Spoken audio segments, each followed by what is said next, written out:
Bonsoir à tous. Depuis 4 ans, je n'ai cessé de communiquer, je n'ai cessé de radoter, je n'ai cessé de démontrer, de prouver, de construire et de m'investir à fond en laissant de côté ma propre vie pour essayer de vous réveiller, vous au sens large, vous les citoyens, vous les patriotes, vous les rebelles. Je n'y suis pas parvenu pour diverses raisons. Je suis sans doute responsable. Je crois qu'avec le recul, la mission était plus qu'impossible. Sans moyens, c'est difficile. En partant seul, c'est encore plus difficile, disons. En étant boycotté par tout le système, c'est assez logique, puisque par définition, EJL venait avec une proposition qui cassait justement le système et qui cassait les castes. Les castes, que ce soit des petits médias, des politiciens, même des militants binaires, j'en parle souvent de ces partis, n'ont pas eu de mal à rendre EJL invisible. Après, comme je le rappelle, un excellent départ avec plus de 5 millions de vues par semaine. Il fallait éliminer ce grain de sable. Le grain de sable, c'était EJL, mais c'était aussi moi. Les gens qui m'ont côtoyé, qui ont eu affaire à moi, façon de parler, que ce soit en direct, en réunion ou même sur les réseaux, ont compris très vite que j'étais indomptable, que j'étais incorruptible et que je n'étais pas fait du même bois que 90% de cette fausse dissidence. Je n'ai jamais cherché de poste, je n'ai jamais cherché à intégrer un mouvement, j'ai refusé des propositions parce que j'avais une ligne claire, nette et dure. J'ai fait l'erreur de surestimer la motivation de mon peuple. J'ai fait l'erreur de surestimer le niveau de compréhension de ce qui se passe de mon peuple. Puisque, même si ça peut paraître arrogant, je ne peux pas comprendre que des gens qui se disent rebelles, qui ont compris ce que je démontre depuis longtemps, depuis 2017, j'étais le premier, un citoyen comme ça, inconnu, qui a dit « je vais essayer de faire quelque chose », avant les Gilets jaunes.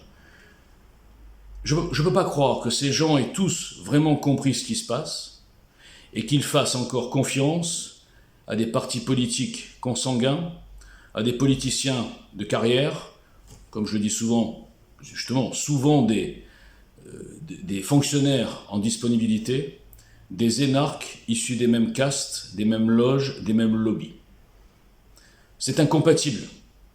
Donc soit ils n'ont vraiment pas compris ce qui se passe, soit... écoutez, je vous laisse tirer la conclusion. Moi, j'appelle ça un mixte de Milgram et de Stockholm. Comprenne qui pourra. Donc, cette mission était impossible. Je pars, pas que je pars nulle part. Je reste en France jusqu'au mon dernier souffle. Mais j'arrête cette mission parce qu'elle m'a coûté beaucoup. Professionnellement, familialement, si j'ose dire, même au niveau de mes relations amicales, de ma vie sociale, parce que les gens ne m'ont pas reconnu depuis 4 ans. Mon entourage a vu un type complètement idée fixe, qui ne pense qu'à EJL, qu'à réveiller les gens, etc. toute la journée, qui se bat contre les meutes, les insultes, les diffamations, les harcèlements à la maison. Vous imaginez ma femme? Elle dit « mais c'est quoi, qu'est-ce que tu fais là? Ça va pas? Non, tu te mets au milieu ?» Enfin bon, bref, je ne vais pas rentrer dans les détails. Même ma fille. Donc, c'était une mission impossible et donc j'arrête avec la conscience hyper tranquille. Peut-être qu'un jour l'histoire me donnera raison, enfin elle m'a déjà donné raison mais personne ne le voit.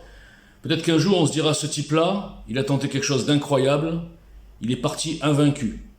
Oui monsieur dame, je pars ou en tout cas j'arrête en n'ayant jamais des débats de fond avec des gens soi-disant des sachants, parce qu'ils évitent la confrontation, qui mettaient par terre le projet EJL ou le programme ou les axes ou mes analyses ou quoi que ce soit. Ces gens ont peur. Ces gens sont des lâches, ils ne descendent jamais dans l'arène. Et ce sont pourtant vos idoles. Vous idolâtrez, en fait, les vues à la télé, je l'ai assez répété. Vous idolâtrez ceux qui sont dans le système. Et je finirai par une phrase, non je finirai pas d'ailleurs, je vais continuer. Les proverbes sont très justes. On ne prête qu'aux riches. C'est ça que j'ai pu observer. Vous allez donner votre oseille, vos adhésions, à des gens qui sont gavés de subventions et qui gagnent 7-8 fois le salaire moyen français. Et c'est à eux que vous allez donner votre argent. et les initiatives qui partent d'en bas, qui parlent pour vous, qui auraient dû créer un tsunami populaire sur le fond et la forme, vous les méprisez. Parce que vous pensez que la compétence, la légitimité, la crédibilité se donnent à la télé. Vous n'avez donc soit rien compris comment fonctionne le système, je le répète, le système choisit sa dissidence. Il n'y avait aucune raison qu'une association citoyenne, simple, déclarée, soit suspendue partout, 40 fois. Qu'un type comme moi, qui n'est attaché à rien, sans aucun lobby, sans aucun contact, sans aucun financement occulte, qui ne fait pas des appels à la haine, qui ne fait pas des appels à la révolution, comme j'en ai vu certains, ils ne sont jamais suspendus. Ceux que j'appelle les outils du système. La fausse dissidence. Vous marchez dans tous les pièges. Vous êtes naïf, peut-être, ou feignant, ou lâche. Je n'en sais rien. En tout cas, ce qui est sûr, c'est que vous n'êtes pas à la hauteur de la situation. Et quand je dis vous, c'est au sens large. Vous me connaissez. Certains se sentiront visés, et ils ont raison. Vous n'êtes pas du tout à la hauteur de la situation.